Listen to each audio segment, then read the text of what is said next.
नमस्कार दोस्तों, आज हम आपको बताने वाले इस वीडियो में ऑडिटिंग से रिलेटेड बेस्ट क्वेश्चन। ये सभी क्वेश्चन आपके आने वाले एग्जाम में पूछे जा सकते हैं, तो सभी क्वेश्चन को ध्यान से देखिएगा। समय काफ़ी ज़्यादा कम बचा हुआ है आप लोग की परीक्षा के लिए, इसलिए कोशिश करिएगा हमारे सही आंसर बताने से पहले आप लोग आंसर को कमेंट करके बता सकें, जिससे आपका कम समय में अच्छा रिवीजन हो जाएगा। जितने बच्चे पहली बार विजिट कर रहे हैं चैनल पर, उनको बताना चाहेंगे, इससे पहले भी मैंने आपको काफ़ी सारे क्वेश्चंस प्रोवाइड कर दिए हैं ऑडिटिंग से रिलेटेड, जिसका मैंने प्लेलिस्ट भी बना दिया है।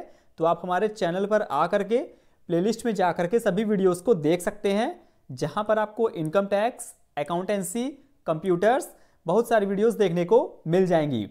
तो चलिए फ्रेंड्स, आज की वीडियो की शुरुआत करते हैं। आप लोग साथ ही साथ आंसर भी कमेंट करके बताइएगा। क्वेश्चन नंबर 1 क्या कह रहा है? SA 320 on maternity in planning and performing an audit requires that an auditor SA 320 योजना बनाने और एक लेखा परीक्षा करने में सामग्री पर एक लेखा परीक्षक की आवश्यकता है। ऑप्शन ए, यहां पर आपको दो ऑप्शन प्रोवाइड किए गए हैं। ऑप्शन ए क्या कह रहा है?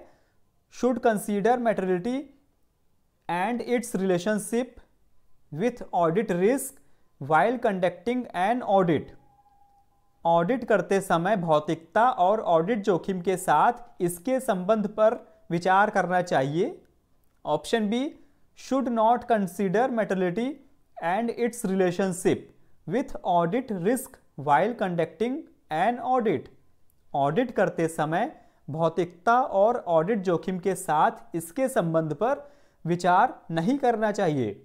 तो इसमें से आपको कौन सा आंसर सही लग रहा है, फटाक से कमेंट करके बताइए बिना समय गवाए। सो यहां पर आपका जो राइट आंसर बनेगा ऑप्शन ए, ठीक है।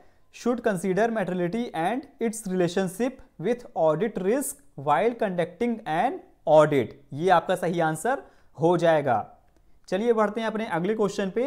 Question number 2, very very important question. Statement से रिलेटेड आपके एग्जाम में क्वेश्चन आते हैं। क्या कह रहा है पहला statement? Audit procedures consist of risk assessment procedures and other procedures. Statement 2, substantive procedures consist of test of details and analytical procedures. यहां पर आपको दो स्टेटमेंट दिए गए हैं, इसको पढ़िए और यहां आपको बताना है कौन सा स्टेटमेंट सही है, कौन सा नहीं सही है। Only statement 1 is correct, only statement 2 is correct, only statement 1 and 2 correct, both 1 and 2 are incorrect। तो देखिए यहां पर आपको फ्रेंड्स बताना चाहेंगे, राइट आंसर आपको जो होगा option C, both 1 and 2 are correct. ये दोनों स्टेटमेंट दिए हुए हैं, ये दोनों आपके सही हो जाएंगे। Question number 3, Arjun's account was excess debited by 200 rupees where Nandini's account was under debited by 200 rupees is। Arjun के खाते में 200 रुपए से डेबिट किया गया था, जहां नंदिनी के खाते से 200 रुपए से डेबिट किया गया था। तो ये कौन सी त्रुटि है, यहां आपको बताना है। Clerical error, error of principle, compensating error, none of the above. देखिए एरर्स रिलेटेड क्वेश्चन आपके एग्जाम में आएगा, इसलिए आपको हम यहाँ पे प्रोवाइड कर रहे हैं। जितने भी आपके टॉपिक हैं जिनकी काफ़ी ज़्यादा पॉसिबिलिटी है एग्जाम में आने की यूपीपीसीएल असिस्टेंट अकाउंटेंट में, वही टॉपिक आपको प्रोवाइड किए जा रहे हैं। और अगर आपको इससे ज़्यादा भी पढ़ना है तो आप हमारे पहले वाले वीडियोज़ में जा करके आप देख सकते हैं। तो देखिए यहाँ पर कौन सी त्रुटि है? ऑप्शन सी, कंपेंसेटिंग एरर, जिसको हिंदी में कहा जाता है क्षतिपूर्ति त्रुटि। क्या कहा जाता है? क्षतिपूर्ति त्रुटि, compensating error. Question number 4, the remuneration of an auditor is fixed by. एक लेखा परीक्षक का पारिश्रमिक किसके द्वारा तय किया जाता है? General meeting, central government, board of directors, appointing authority. उम्मीद करते हैं इसका आंसर आप सभी को पता होगा। एक लेखा परीक्षक का पारिश्रमिक किसके द्वारा तय किया जाता है? So right answer option D, appointing authority के द्वारा। Question number 5, in how many companies an auditor can work? Auditor कितनी कंपनियों में काम कर सकता है? 10, 20, 15, 30। एक ऑडिटर जो होता है वह कितनी कंपनियों में काम कर सकता है? तो ये आपको पता होना चाहिए इसका आंसर ऑप्शन बी, 20 कंपनीज में। ठीक है, ऑप्शन बी यहां पर सही हो जाएगा आपका, 20 कंपनियों में काम कर सकता है। चलिए अगले क्वेश्चन पे आते हैं, 6 नंबर। देखिए इस टाइप का क्वेश्चन आपके एग्जाम में पूछा जा चुका है, जो आपका पिछला एग्जाम हुआ था, और अगर आप पिछला पेपर भी देखना चाहते हैं तो उसका भी मैंने आपको प्रोवाइड कर दिया है। ठीक है, वो वीडियो भी आपको मिल जाएगी हमारे चैनल पर, पिछले साल के क्वेश्चन की, जो कि आपका एग्जाम में पूछा गया था पेपर, वही पेपर सेम आपको मैंने पूरा बताया है सॉल्व करके। क्वेश्चन नंबर 6 क्या कह रहा है? Standard auditing practice related by objective and scope of the audit of financial statement is. वित्तीय विवरण की लेखा परीक्षा के उद्देश्य और कार्यक्षेत्र से संबंधित मानक लेखा परीक्षा पद्धति है।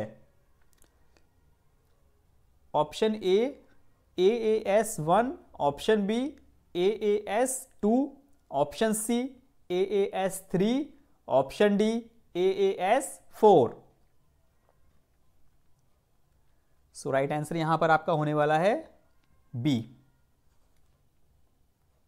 ठीक है, AAS 2। Question number 7, the auditor shall inform the registrar of the company in writing about his acceptance of appointment within। Most important question, लेखा परीक्षक कंपनी के रजिस्ट्रार को अपनी नियुक्ति की स्वीकृति के बारे में लिखित रूप से सूचित करेगा। देखिए फ्रेंड्स, अभी तक आपने वीडियो को लाइक नहीं किया है तो लाइक कर दीजिए, अपने दोस्तों के साथ भी वीडियो को शेयर कर दीजिएगा, जहां भी आपका स्टडी ग्रुप है कहीं पे भी हो शेयर कर दीजिएगा, और पहली बार विजिट कर रहे हैं चैनल पर तो सब्सक्राइब कर लीजिएगा। एग्जाम तक आपको ऐसे इंपॉर्टेंट क्वेश्चन देखने को मिलने वाले हैं। 7 डेज, 14 डेज, 20 डेज या 30 डेज। हिंदी में पढ़ देते हैं क्वेश्चन। लेखा परीक्षक कंपनी के रजिस्ट्रार को अपनी नियुक्ति की स्वीकृति के बारे में लिखित रूप से सूचित करेगा। कितने दिनों में सूचित करना चाहिए? 30 दिनों में। ठीक है, डी ऑप्शन सही हो जाएगा, 30 डेज। क्वेश्चन नंबर 8, देखिए यहां क्या पूछा जा रहा है? The company shall estimate to the auditor appointed stating that he has been appointed as auditor of the company within. Company नियुक्त लेखा परीक्षक को यह कहते हुए अनुमान लगाएगी कि उसे कंपनी के लेखा परीक्षक के रूप में नियुक्त किया गया है। कितने दिनों में? 7 डेज, 14 डेज, 21 डेज, 30 डेज। देखिए जो ऊपर क्वेश्चन पूछा गया था यहां पर था आपका 30 डेज, तो यहां पर आपका आंसर क्या बनेगा? ऑप्शन क्या होगा? 7 डेज। ठीक है, ऑप्शन ए यहां पर सही हो जाएगा आपका 7 डेज। ठीक है, इसको नोट कर लीजिएगा, ये दोनों क्वेश्चन, कंफ्यूजन ना हो आपको। इसी क्रम में अगले क्वेश्चन पे आते हैं, question number 9। N auditor of a company is appointed for a period of. एक कंपनी के लेखा परीक्षक की नियुक्ति किस अवधि के लिए की जाती है? 1 year, 2 year, 3 year, 4 year. So right answer option A, 1 year, 1 वर्ष के लिए। Question number 10, the auditor shall develop an audit plan that shall include a description of. एक लेखा परीक्षक एक लेखा परीक्षा योजना विकसित करेगा जिसमें निम्नलिखित का विवरण शामिल होगा। Option A, the nature, timing and extent of planned further audit procedures at the a certain level. Option B, the nature, timing and extent of planned risk assessment procedures. Option C, other planned audit procedures that are required to be carried out so that the engagement complies with SAS, या all of the above. यहां आपका देखिए answer बनेगा option A भी सही है, option B भी सही है और ऑप्शन सी भी सही है. So right answer option D बनेगा आपका, ऑल ऑफ द अबव, इनमें से सभी. ठीक है, क्वेश्चन एक बार फिर से पढ़ लीजिए. The auditor shall develop an audit plan that shall include a description of. ठीक है, क्वेश्चन नंबर 11 देखिए, स्टेटमेंट से रिलेटेड क्वेश्चन है. स्टेटमेंट 1 क्या कह रहा है? The risk of auditor not detecting a material misstatement resulting from employ fraud is greater than for management fraud. कर्मचारी धोखाधड़ी के फलस्वरूप लेखा परीक्षक द्वारा किसी महत्वपूर्ण गलत विवरण का पता नहीं लगाने का जोखिम प्रबंधन धोखाधड़ी की तुलना में अधिक होता है. Statement 2, the risk of not detecting a material misstatement resulting from fraud is higher than the risk of not detecting one resulting from error.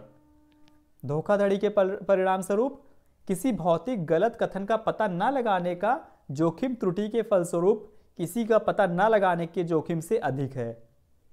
चलिए बताइए कौन सा स्टेटमेंट यहां पर सही होगा या दोनों स्टेटमेंट सही है. देखते हैं कितने बच्चे यहां पर सही आंसर कमेंट करके बताते हैं. तो यहां पर आपका आंसर सही होगा option B, only statement 2 is correct. ठीक है, ये स्टेटमेंट आपका सही है. Statement 2 is right. और आज का आपका last question, which of the following is not eligible to become an auditor of a company. निम्नलिखित में से कौन से, ठीक है, कौन किसी कंपनी का अंकेक्षक बनने के योग्य नहीं है?